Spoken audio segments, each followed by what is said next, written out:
This is Jay Steele with the PZW match of the week. The Texas Stormbringer versus Vulture. Going for the pin now. One has got to believe this is one of PZW's greatest mismatches ever. The 237-pound Texan versus the English Vulture. Albeit Vulture was an amateur wrestling champion in his home country of England. But quite frankly, folks, this is a mismatch. The Vulture is tiny compared to the Stormbringer. Sets him up. Here it is, the Stormplex. Gee, she throws him like a rag doll. That was almost painful looking, folks. God knows Vulture is out. The punishment due pulls him up. This is personal, people. This is as personal as it gets. Last PZW live event, Vulture cracked the Stormbringer over the back of the head with a kendo stick. And here we are. This is the result. The Texas Redneck is in this ring, ready to have fun with Vulture. The Stormplex, what is coming up next? Vulture now crawling towards him, begging him off, begging for mercy. There it is, the stunner. It is over, folks. It is done. The audience likes what they saw. The Redneck likes what it felt like. Here it is. It is done. It is elementary from here, folks. Why this is the PZW match of the week, I don't even understand. This isn't even a wow. Wow, folks. He pulls him up again.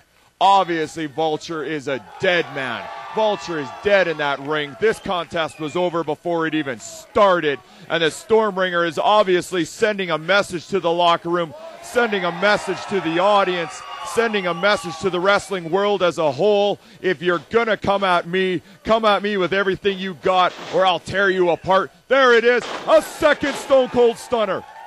This has got to be it. Go for the pin. This is reaching a point now where Vulture is looking at being hospitalized. That's Adrian Walls. Oh my goodness, from behind. Drives him with a knee. Look at him laying in the forearms. Oh my goodness. That is as stiff as it gets, people. Laying in the forearms right across the temple. Everybody knows about the concussion history of the Stormbringer, and he's laying the forearms strategically. T-bone suplex. Oh my God. You know, Adrian Walls has got to be respected for the power that man has. He threw the Stormbringer like a rag doll. Out goes Ref Vince. An obvious disqualification victory for the Stormbringer. But you know what, folks? I almost got to believe the Stormbringer is getting what's due to him. He wanted to make an example out of Vulture. He hit him with the Stormplex. He hit him with two Stone Cold Stunners. It almost serves him right. I hate to say it, but it almost serves him right. The Vulture now getting in his licks. Adrian Walls laid out the Bringer, and now, the Bringer's fighting back. Ooh, a knee right. Jeez, did you see that knee to the kidneys? Adrian Walls strategically placing those kicks right in the... Oh, out goes Jim Dandy. Gee, you got piss and vinegar out of the English amateur wrestling champion, the Vulture. Oh, my God, that's the Cowboy. That's a... Stormbringer now fighting back again. The Cowboy in the ring. This is a 3-on-1. You're telling me there's nobody out there. You know what, Ref Vince? You should have stayed out of the ring. There's a lesson learned. When you got three animals like that in the ring trying to make a point, stay out of the ring. The rest, now Jim Dandy now trying to pick his spot to get in there. You know what the best thing to do is somebody just got to reach under the ropes and pull the Stormbringer out. They're obviously trying to send a message. Vulture now keeping the refs at bay. Come on, I back off, Vince. You're just a ref. You too, Jim Dandy. You know what? I respect the toughness of Jim Dandy. We've seen this guy go toe-to-toe with some of the athletes of Power Zone Wrestling. But those guys got to back off. They got to understand their role in this situation. They got to reach in that ring, and they've got to get the Bringer out. Cowboy now. Oh, my God. Did you see that right hand right to the back of the head of the Bringer? What a stiff boot. There is a lot of conflict between the Cowboy and the Stormbringer, and it is now coming to fruition. Somebody in the locker room's got to make the save. You're telling me there's not one guy in that locker room that wants to help the Stormbringer out? This is the boss, for crying out loud. Adrian Walls. Oh, my God. A knee across the temple of the Stormbringer. It is obvious that this is more than just helping out a friend. This is an obvious beatdown. This is an obvious message being sent to the Bringer and being sent to the athletes of Power Zone Wrestling.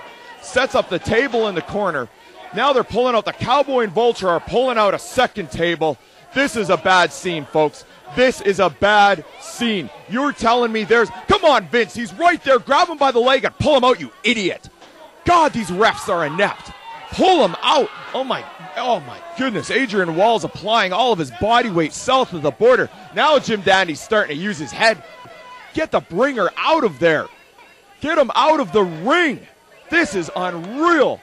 The Cowboy now just wrenching on the neck of the Stormbringer. Come on, Jim Dandy. Explain to me why these idiot refs are going after the wrestlers and they're not just trying to save their boss. You know, I know in this environment, the Stormbringer's a wrestler like anybody else, but there comes a point where he's the boss. And you just reach under the rope and you save the guy. This is stupid. This is one of the most ridiculous things I've ever seen. There's nobody in the locker room that wants to save this guy. The referees can't just reach under the bottom rope and pull him out. This is absurd. The Stormbringer's obviously out on his feet. Oh my goodness. A kendo stick right to the top of the head. Right to the top of the head. Quite frankly, folks, Adrian Walls slowed down the blow so that he could get it right between the eyes. One has got to believe that if he swung that thing like a baseball bat, the head of the Stormbringer would have flew right off. This is absolutely ridiculous, people. This is absolutely insulting. There is nobody in Power Zone Wrestling's locker room that wants to help this guy. You know, the Stormbringer made a lot of bad decisions earlier in PZW's existence. He's paying for them now. This is absolutely absurd. There's a steel chair now in the ring. You know what, folks? This is bad. There's a steel chair. Adrian Walls has a steel chair in his hand. Somebody has got to make the save. Oh my goodness. He is now wearing that steel chair like a collar. This is disturbing, people. This is as disturbing as it gets. You've got the Cowboy and Vulture. Let's be honest, folks. The Cowboy and Vulture are talentless. They are losers in the world of professional wrestling. We've seen Adrian Walls make a dent in this business, but even Adrian Walls has had his struggles.